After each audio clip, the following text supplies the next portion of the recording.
Judges 9. Abimelech. Abimelech, son of Jerubbaal, went to his mother's brother in Shechem and said to them and to all his mother's clan, "Ask all the citizens of Shechem, which is better for you, to have all 70 of Jerubbaal's sons rule over you, or just one man? Remember, I am your flesh and blood." When the brothers repeated all this to the citizens of Shechem, they were inclined to follow Abimelech, for they said, "He is related to us." They gave him 70 shekels of silver from the temple of Baal-berith, and Abimelech used it to hire reckless scoundrels who became his followers. He went to his father's home in Ophrah, and on one stone murdered his 70 brothers, the sons of Jerubbaal. Jotham, the youngest son of Jerubbaal, escaped by hiding. Then all the citizens of Shechem and Beth Millo gathered beside the great tree of the pillar in Shechem to crown Abimelech king. When Jotham was told about this, he climbed up on the top of Mount Gerizim and shouted to them, "Listen to me, citizens of Shechem, so that God may listen to you." One day the trees went out to anoint a king for themselves. They said to the olive tree, "Be our king." But the olive tree answered, "Should I give up my oil, by which both gods and humans are honored, to hold sway over the trees?" Next, the tree said to the fig tree, "Come and be our king." But the fig tree replied, "Should I give up my fruit so good and sweet to hold sway over the trees?" And the trees said to the vine, "Come be our king." But the vine answered, "Should I give up my wine, which cheers both gods and humans, to hold sway over the trees?" Finally, all the trees said to the thorn bush, "Come and be our king." The thorn bush said to the trees, "If you really want to anoint me king over you, come and take refuge in my shade. But if not, then let fire come out of the thorn bush and consume the cedars of Lebanon. Have you acted honorably and in good faith by making Abimelech king? Have you been fair to Jerubbaal and his family? Have you treated him as he deserves? Remember that my father fought for you and risked his life to rescue you from the hand of Midian. But today you have revolted against my father's family. You have murdered his 70 sons on a single stone, and have made Abimelech, the son of his faithful slave, king over the citizens of Shechem. Because he is related to you, so have you acted honorably and in good faith toward Jerubbaal and his family today? If you have, may Abimelech be your joy, and may you be his too. But if you have not, let fire come out from Abimelech and consume you, the citizens of Shechem and Beth Millo, and let fire come out from you and the citizens of Shechem and Beth Millo, and consume Abimelech. Then Jotham fled, escaping the bear, and he lived there because he was afraid of his brothers Abimelech. After Abimelech had governed Israel 3 years, God stirred up animosity between Abimelech and the citizens of Shechem, so that they acted treacherously against Abimelech. God did this in order that the crime against Jerubbaal, 70 sons, the shedding of their blood, might be avenged on their brother Abimelech and on the citizens of Shechem, who had helped him murder his brothers in opposition to him. These citizens of Shechem set man on the hilltops of ambush and robbed everyone who passed by, and this was reported to Abimelech. Now Gal, son of Abedad, moved with his clan to Shechem, and its citizens put their confidence in him. After they had gone out into the fields and gathered the grapes and trodden them, they held a festival in the temple of their god. While they were eating and drinking, they cursed Abimelech. Then Gal, son of Abed, said, "Who is Abimelech, and why should we Shechemites be subjected to him? Isn't he Jerubbaal's son, and isn't Zebul his deputy? Serve the family of Hamor, Shechem's father. Why should we serve Abimelech? If only this people were under my command, and then I would get rid of him. I would say to Abimelech, 'Call out your whole army.'"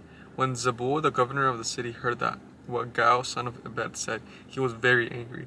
Under cover he sent messengers to Abimelech, saying, "Gal of Abed and his clan have come to Shechem and are stirring up the city against you. Now then, during the night you and your men should come and lie in wait in the fields. In the morning at sunrise, advance against the city. When Gal and his men come out against you, seize the opportunity to attack them."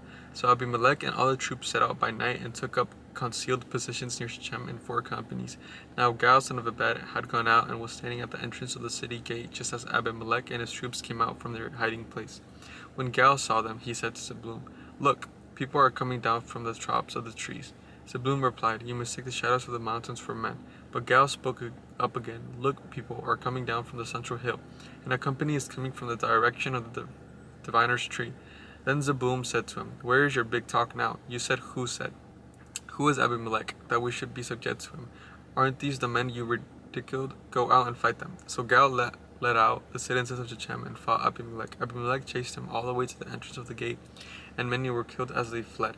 Then Abimelech stayed in Arumah, and Zebulun drove Gal and his clans out of Shechem.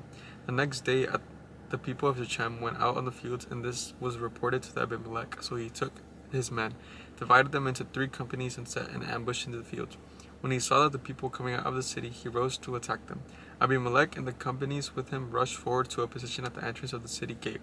Then 2 companies attacked those in the field and struck them down. All the day Abimelech pressed his attack against the city until he had captured it and killed its people. Then he destroyed the city and scattered salt all over it. On hearing this, the citizens in the tower of Shechem went into the stronghold of the temple of El-Bereth. When Abimelech heard that they had assembled there, he and his men went up Mount Zamnon and took an axe and cut off the branches, which he lifted to his shoulders. He ordered the men with him, "Quick, do what you have seen me do." So all the men cut branches and followed Abimelech. They piled them against the stronghold and set it on fire with the people still inside. So all the people in the tower of Shechem, about 1,000 men and women, also died. Next, Abimelech went to the Bez and besieged it and captured it. Inside the city, however, was a strong tower to which all the men and the women, all the people of the city, had fled. They had locked themselves in and climbed up on the tower roof.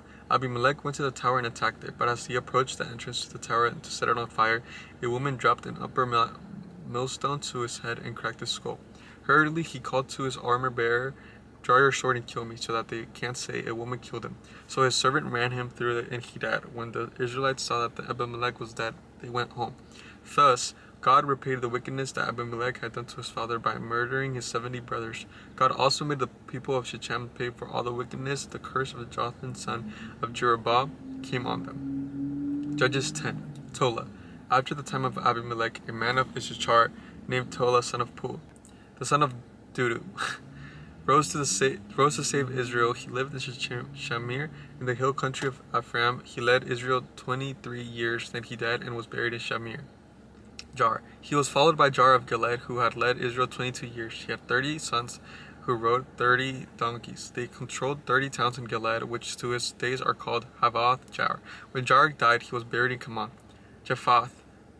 Again, the Israelites did evil in the eyes of the Lord. They served the Baals and the Ashtaroths as the god of Arm and the gods of Zidon, the gods of Moab, the gods of Amorites, the gods of Philistines. And because the Israelites forsook the Lord and no longer saved them, he became angry with them. He sold them into the hands of the Philistines and the Ammonites, who had that year shattered and crushed them. For 18 years they oppressed all the Israelites on the east side of the Jordan and Gilead, the land of the Amorites. The Amorites also crossed the Jordan to fight against Judah, Benjamin, and Ephraim. Israel was in a great distress. Then all the Israelites cried out to the Lord, "We have sinned against you, forsaking our God and serving the Baals." The Lord replied, "When the Egyptians and the Amorites, the Philistines, the Sidonians, the Amalekites, and the Moabites oppressed you, and you cried to me for help, did I not save you from their hands? But you have forsaken me and served other gods, so I will no longer save you. Go and cry out to the gods you have chosen. Let them save you when you are in trouble." But the Israelites said to the Lord, "We have sinned.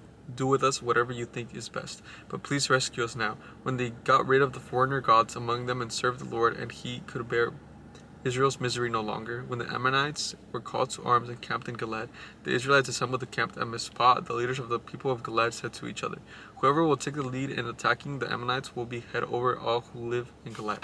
Where is that thing? There it is. Alright, I'll catch you guys tomorrow.